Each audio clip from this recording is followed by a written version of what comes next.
All right, I wanted to go over just some basics of Guild Wars because I haven't found a lot of information about it, but just to give an idea of some of the things to keep in mind, some of the basics here is that to win a Guild War, you just have to have the most amount of points. You don't have to capture the Citadel.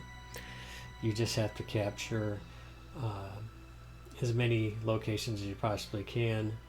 And when you do capture a location, such as the Foundry, for instance, you'll have 3 fights.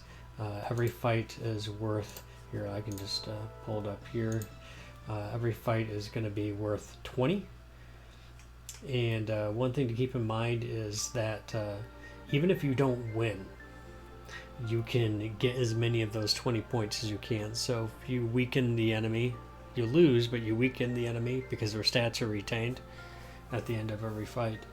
You may gain 10 or 12 or 13 of the possible 20. So even just attacking and weakening an enemy will give you total points. And looking at the map here, you have the Mage Academy, Barracks, and Lighthouse. These usually have your mid-range heroes, but these only give 40 bonus. All right.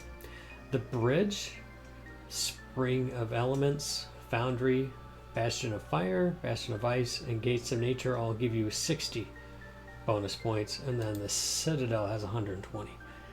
All right, so that's technically the Citadel is just worth 2 of these. So you can see how capturing the Citadel at all costs might actually end up leading you to a loss overall. Now, when I was mentioning the points per each of the fights, a guild is made up of 30 members, and then 15 of those are chosen to be part of the Guild Wars. All right, they're called champions. You want to have all 15, and you want to have all of them assigned. Okay, you want them to be all assigned to each of the locations, because every position that you don't assign to somebody instantly gives 20 points to the attacking guild during a guild war. So you don't want to do that. All right, now at the very beginning, you have access to the Mage Academy, the Barracks, the Lighthouse, and the Bridge. And you don't open up the second half of the map until the bridge is taken. All right. So for the bridge, you want to have your 3 strongest Titan teams there, because that's the bottleneck. All right. In order for an enemy to get access to the second half of the map, they have to go through your 3 strongest Titan teams. So you're going to place that here at the bridge. Once you have access to the second part of the map, the only location you don't have access to immediately after defeating the bridge is the Citadel. Now, you do not have to capture all 3 of these. You don't need the Bastion of Fire, Gates of Nature, and Bastion of Ice. You don't have to have them all 3 defeated. What you do is that you'll look at you'll look to see, for instance, we in this particular war against Legendary, we got through the Gates of Nature. That gave us access to the Citadel. Each of these are access points. We can defeat any one of these and gain access to the Citadel. So the first thing that I do when a guild war starts is I look at all 3 of these to see which is the weakest access point. In this case, they only had 2 people here. So we had a 8,000, we had a 1,000. Here they had a 5,000 and a 10,000. And at this location, they only had a 13,000. So this could be the weak point if we only do 1 attack for 13. Or this could be the weak point because we would have to do 2 attacks for a lot less. So one of your lower 15 you're ranked 15, 14, 13, 12, might be able to take care of these. So you just decide what is the weakest access point to gain access to Citadel. I emphasize the bridge and one of those the weakest access point, because that opens up the full map. And of course you have, I think they give you from, the Guild War will run from, I think from my time is 2 a.m. to 3 p.m. Eastern Standard Time. So it's an 13 hours. I think they give you 13 hours. Like in this case, we have 6 hours remaining. I still have my 2 attempts. I'm kind of watching to see how certain things unfold because I'm in the top 5. So I have to try to aim for a team that is going to be comparable to my own.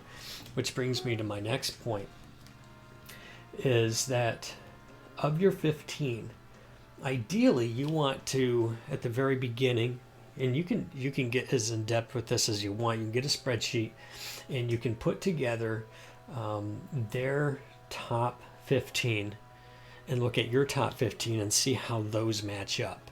And then you can assign your top hero team to be the one to attack their top hero team, for instance. That's not always going to be best depending on where they're located. There's a little bit of strategy in analyzing the map to see what would be the best way forward, maximizing the points. But ideally, for let's say this 10,000 Titan team, if you're only at 5,000 and we're not in a position to use strategic weakening, all right, you're not going to want to attack this team because you're most likely going to lose. All right, unless you're weakening a team as part of your strategy, because we don't have a better option, we don't have a win for you somewhere, then you're not going to want to do it. Likewise, if you have a 20,000 power Titan team, you're probably not going to want to attack the 10,000 unless the 10,000 happens to be the highest out there. But even if it is, have one of your Titan teams, one of your champions that have like 12,000 or 13,000, something that's a little more comparable. Especially if you have a stronger hero team, you might have to utilize somewhere else because you only get 2 attacks. And you can do 2 hero attacks, 2 Titan attacks. You can do 1 of each, but you only get to have 2.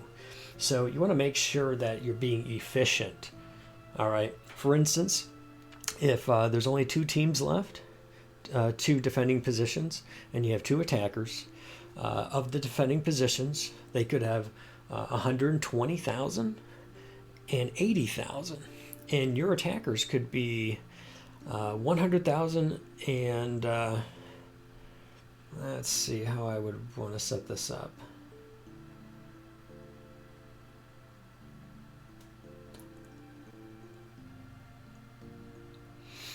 Actually, let me put this, we'll wipe that out. All right, so let's say the defending positions are 100,000 and 60,000, and your attack teams remaining have 120,000 and 80,000. So if you're the 120,000 team, you're not going to want to attack. You're going to want to attack the 100,000 and not the 60,000, because if you do that, your remaining attacker, which is 80,000, is not going to be able to take down the 100,000. So you're going to want your team that has the 120,000 attack the 100,000, and your team that has 80,000 take out the 60,000. You see how that works? All right. It's the difference between 2 wins or a win and a loss. So you have to take a look at that and not screw that up. Being efficient means like here's a 58 to 100 right here. So if we have somebody on the weaker end of champions, maybe throw in a 6,000 or a 6,200, something like that. If we have a Titan team like that, you do want to ensure that you do win the battle. You don't want to just end up wasting a second attack to remove them. But that's also important, right? You got to think about that. How to structure the map is another thing to consider. So you get to put your defenses together. Um, so this is how I do this, and it has worked out for us decently so far. So I do fill them all up, but I use a very specific way in how I do it. For the first and second position of Citadel, I put my two strongest hero teams here. I put my third strongest in Foundry, my fourth in Lighthouse, fifth in Barracks, sixth in Mage, seventh in Mage, eighth in Barracks, ninth in Lighthouse. Then I do 10th and 11th in Citadel, 12th, 13th in Foundry, and 14th and 15th here in Citadel. For my Titan teams, I put my top three here in the bridge, because once again, that's the bottleneck. We want to make sure the bridge is our strongest Titan teams, the three strongest Titan teams. Then I do my fourth in Fire, fifth in Nature, sixth in Ice, seventh in Ice, eighth in Nature, ninth in Fire, 10th in Fire, 11th in Nature, 12th in Ice, then 13th, 14th, and 15th in Spring of Elements. Spring of Elements is kind of out of the way. It's kind of just like candy, so to speak. When all is said and done, can you capture it? Do you have enough to capture or not? The three weakest Titan teams. The reason why I do that is because I want my 4th through 12th ranked teams evenly distributed amongst these three. So that's why I did the Fire, Nature, Ice, Ice, Nature, Fire, Fire, Nature, Ice, and structuring that so it's evenly distributed so you don't have a weak point, right? So like if you were to put your 4th, 5th, and 6th in Fire, but you ended up putting your 12th, 10, 11, and 12 in Ice, well, Ice is going to be the weak point, and they're going to be able to gain access to the Citadel a lot easier. But if you evenly distribute those, it gives them a harder time to try and decide on which particular location to attack. So that's how it gets structured. But of your 30 members of your guild, you have champions. You have 15. So you have these green check marks where you can choose who your champions are going to be. Some people may choose not to have a particular team set up. I can mention something like that to them. I could also take a look at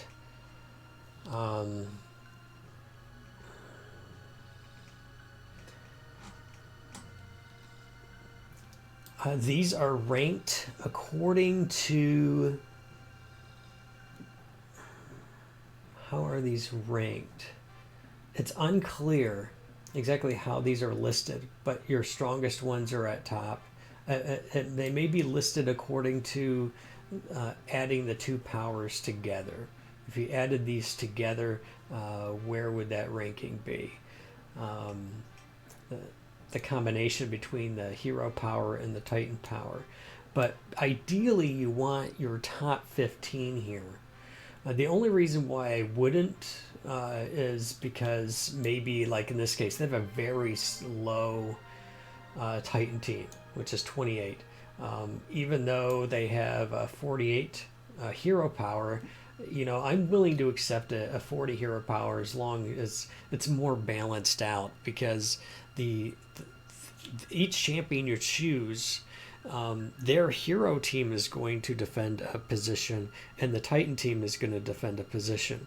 So I want a little bit more balance between the two of those. So in the case of this individual here, they're only offering a very weak Titan team. It would be the weakest of all the Titan teams, and that's not going to be beneficial to me. I'd rather have a little bit more of a balance. So I'm willing to accept a little less hero strength, just as long as there's a little bit more balance here. Because most of the time, because your 4th through 12th Titan teams, those are the ones that are evenly distributed in the 3 access points to Citadel. So you want to have a nice strong wall there. and you're really not adding anything to putting a weak team. You're just adding another weak team over in the Spring of Elements, and all that's going to do is push another weak player into the 12th position. So I do prefer more balance between the two, that's for sure. And sometimes I might try somebody out in the Guild Wars, but they don't show up. And if that happens, if you choose a champion of the guild, you get to choose where they're going to defend. They could have a really strong team. They could have the strongest stats of, excuse me, they could have the strongest stats of all of your players. And that will help tremendously with defense. And that's good. But if they never show up to attack, if they never come into this competitions area, they never click on attack, and they never look at certain attack positions where somebody could hit attack and defeat them, that's 2 attacks. So because there's 15 champions, you get a total of 30 attacks. So if one person doesn't show up, you go from 30 attack opportunities to 28 instantly. And if you have a couple people don't show up, that's 26, that's 24. You start lessening the amount of attacks that you have. And every attack counts. Every attack will gain some sort of points. Even if you attack a position that's really strong and you just weaken them just a little bit, you may still get 1 or 2 points towards the total 20. When you defeat them, you get the total 20, but if you beat them halfway, you get 10, and so on and so forth. And then you can, like in your first attack, let's say you attack the same position twice. The first time you attack, you defeat them, you may get 12 points, and then, if you weaken them, you'll get 12 points, and then your second attack will get the remaining 8 available for that position for a total of 20. So every attack counts. And every point counts, not just for the particular battle that you're having, but for the week standings. You have 5 battles every week. So if we look at a journal of last week when we were doing the bronze, there's a total of 5 matches. And these totals are added up in standings. So we were in Bronze League, and so your total point will rank you in your standings. If you're in the top 6,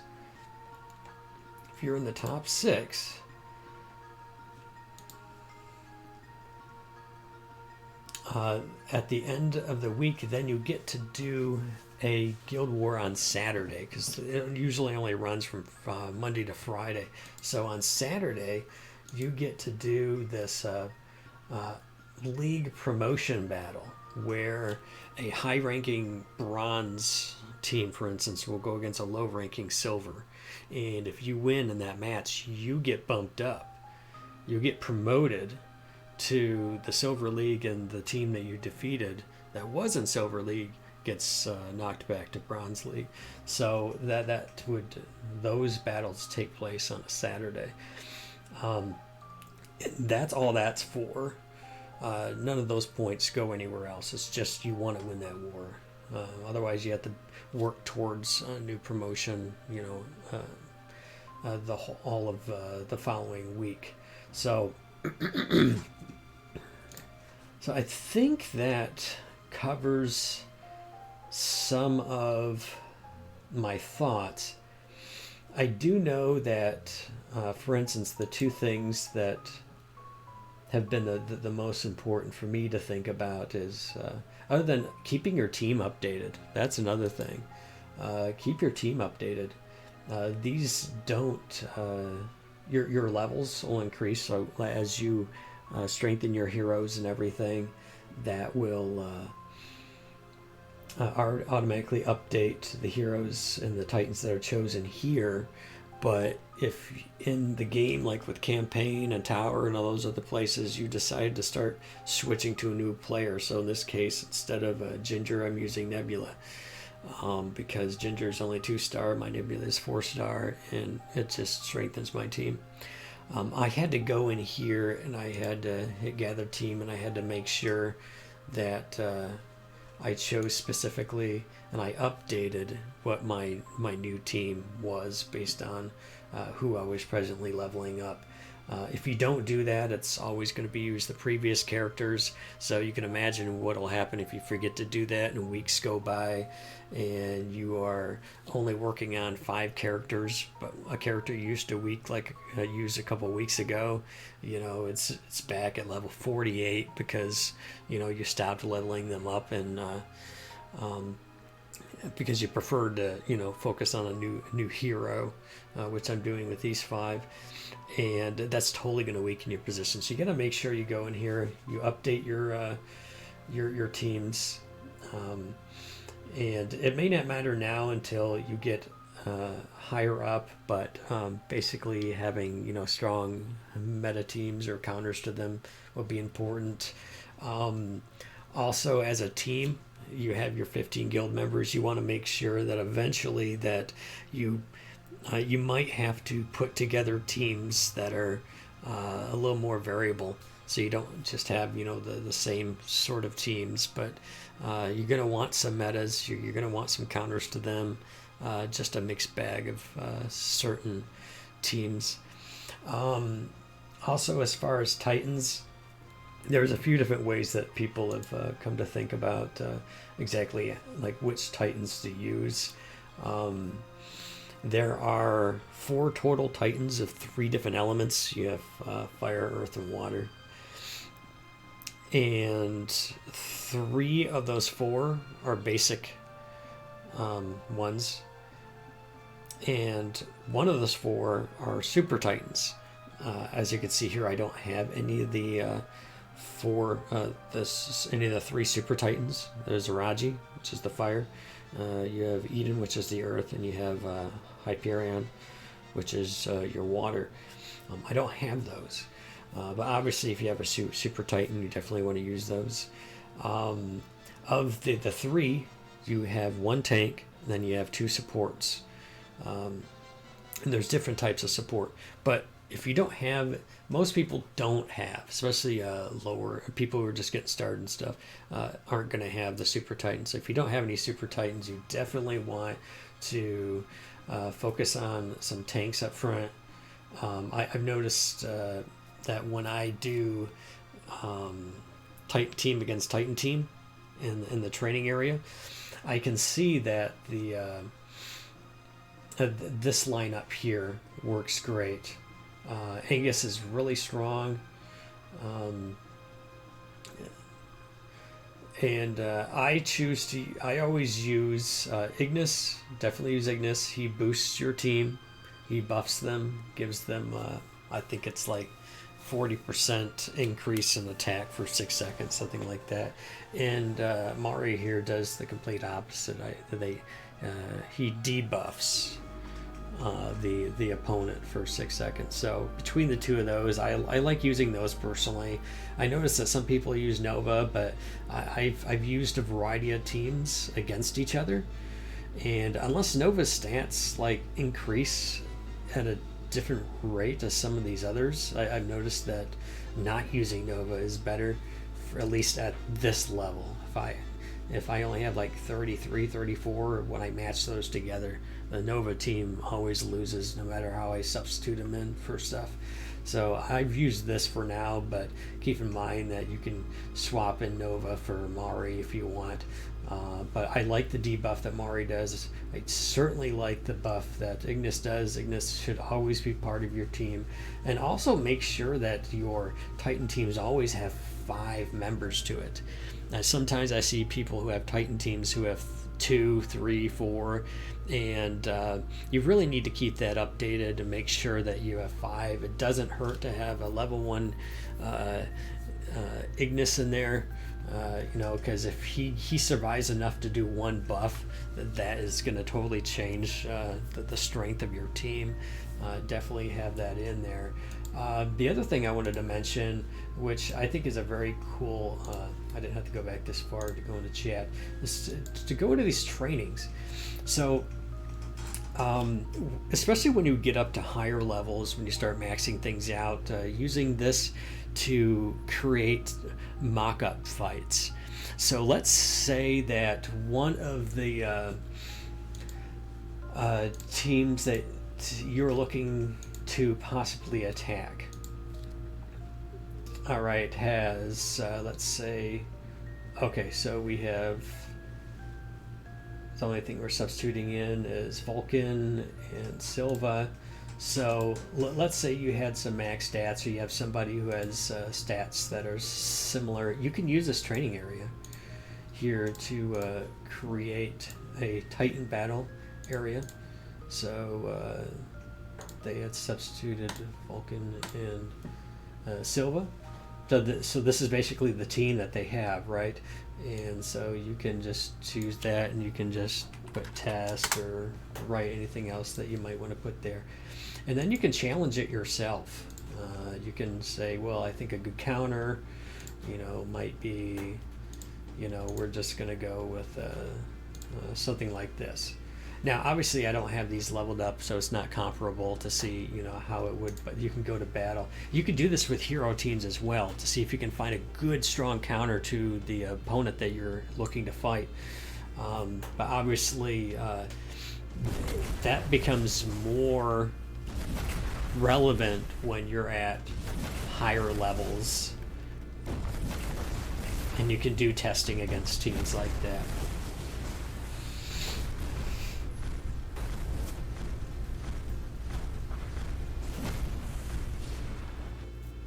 But yeah, you can put together different fights. It can be a hero fight. Let's say you're going against a team like this. Let's say this is the team you're going up against. This we'll say it's position 3, Citadel. You can do something like that, so people know that this is the team that's up there, and then you can challenge it with basically anything that you want to challenge it with. So I'll challenge it with this, and I'll see how it plays out. But obviously stats are going to be different, and so finding a member of your guild who might have similar stats, so you can try out what might be a good counter to the team that you're attacking to ensure that you're going to win.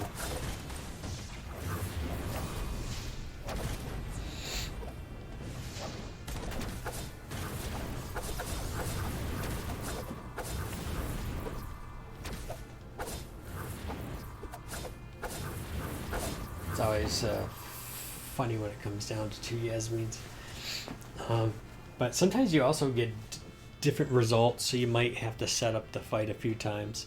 Like if I did this fight again by hitting challenge or battle and then go, I think I'd get the same results. I think it'll give you the same RNG. I think I would have to create a new battle challenge and change this, grab those characters and then do the fight again. You might have to do the fight a couple times, especially if there's randomness on exactly who Yasmin attacks, or if you have faceless, who is he mimicking. You're going to want to get a variety of outcomes because one might not be good enough. It may show you that you win, but when you actually go into the fight in the guild war, you end up getting demolished because your faceless chose a bad player, or your Yasmin didn't kill the one that could be killed. She attacked Celeste or Maya or somebody who could survive her attack, and so it changes the dynamic of the matchup. So you do want to make sure that you become more familiar with that stuff. Oh yeah, Savayu decided to jump in here and show me what's up again.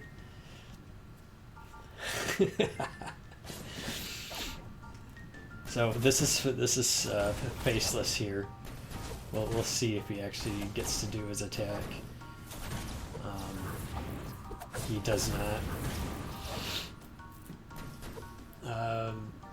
So we end up winning that time, mainly because I think a lower level Faceless and a lower level Orion. But yeah, that's fun, right?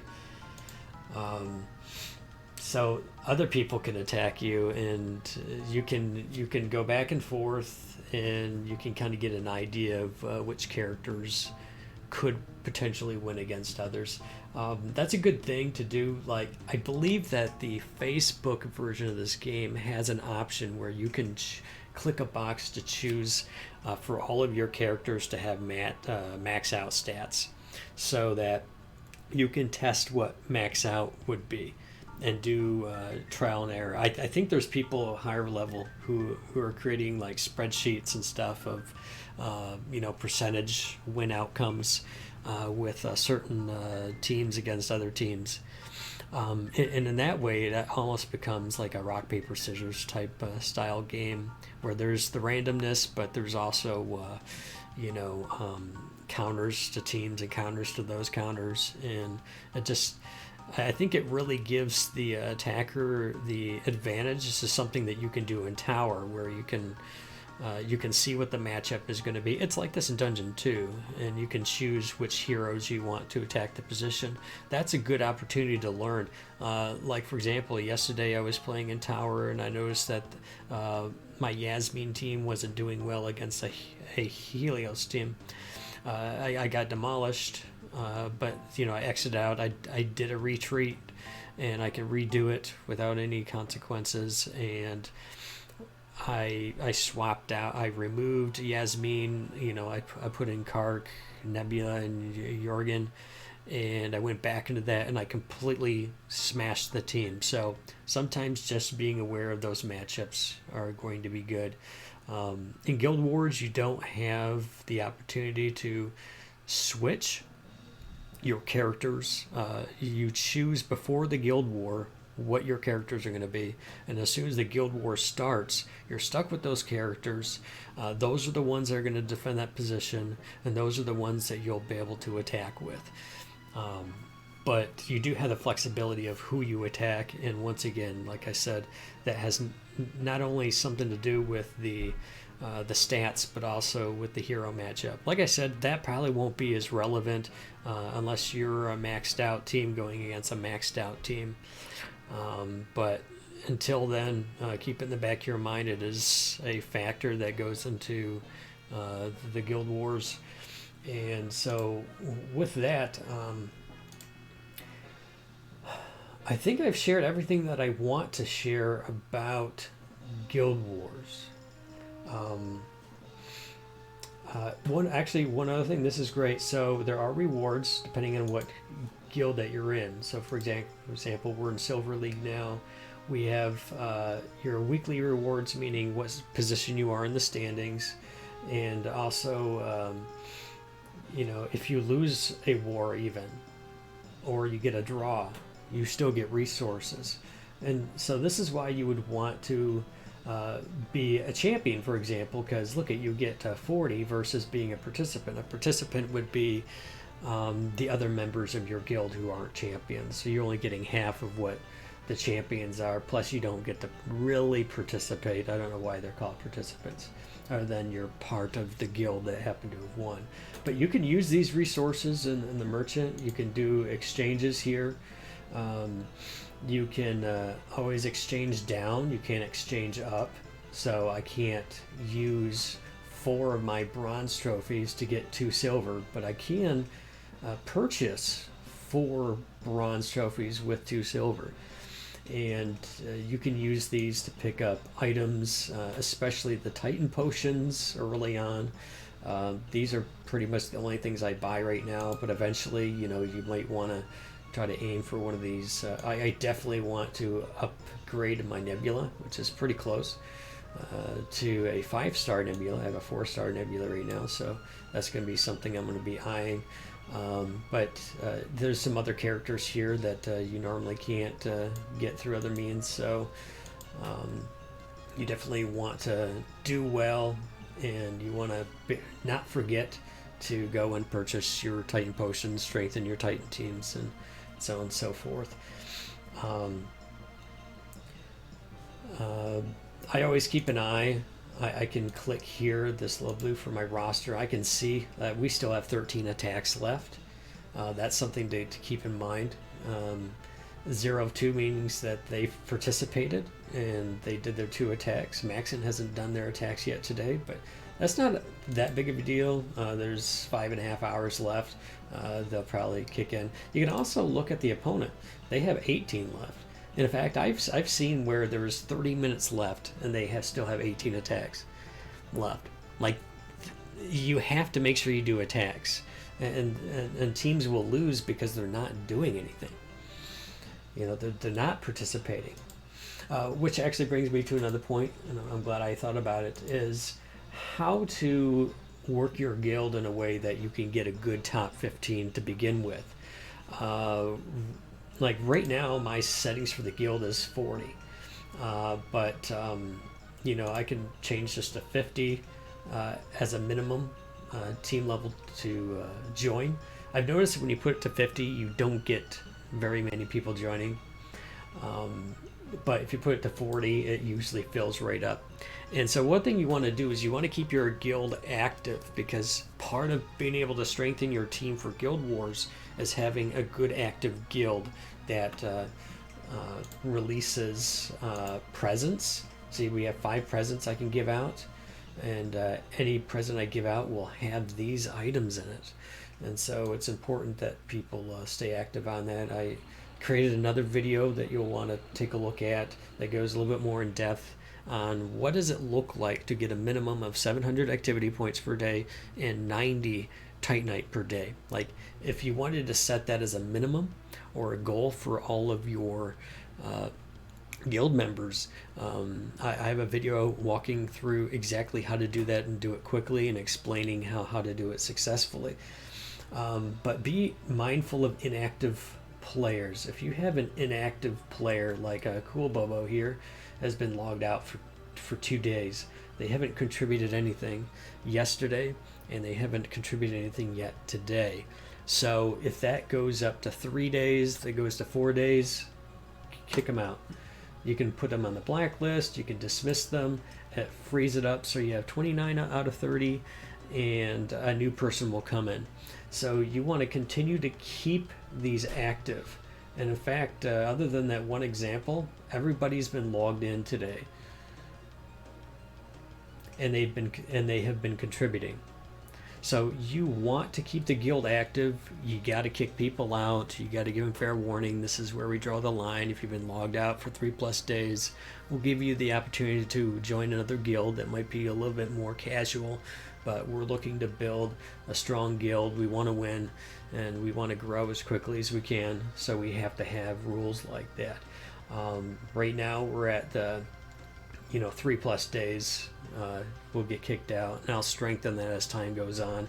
And the goal is eventually is not only to have your strong top 15 champions, but your bottom 15 serve a very supportive role in getting resources to the team, to the guild as a whole. And everybody needs to be active, not just in the guild wars, but in the guild itself. So don't be, if you're a general, or if you're a guild master, they also, or an officer, you can assign people if this becomes too tedious for you. A general or an officer can dismiss members so that you don't even have to worry about that. Somebody will take the role as officer to dismiss members. So as soon as they see 3 days or 4 days, right now I'm the one who's doing that exclusively, but I could put somebody else in charge of that, or to help with it too. So don't be afraid to lay down the law in your guild, because people who aren't participating, it hurts not only the guild, but hurts the individual members who can benefit from a more active guild. I've actually had a player who was very strong, very high leveled, left the guild and joined a stronger guild. So you don't want to lose your good players to other guilds. You want to make sure that you create a very good environment, that makes people want to stay and to go through the journey together. And I believe that's what I've done for the most part. And we've gotten some really strong players. We've gotten some new players in, and it has only served to improve our Guild War chances overall. So lay down the law and follow things precisely. So that covers my Guild War tutorial. Hopefully that's helpful. So it was designed in a way to go over all the different facets, and I think that watching the video, if you're new to Guild Wars, you just want to learn more about how to participate, how to be a good participant in the Guild War, how to be a good champion, or to start your own guild and be a guild master yourself. These are all the different things you got to keep in mind, and this is actually one of the things that keeps me interested in the game, because it has all these leadership dynamics, and the game's got lots of different modes. It's just super fun. You just play it a little each day, and everything works out great. So I hope you find that helpful.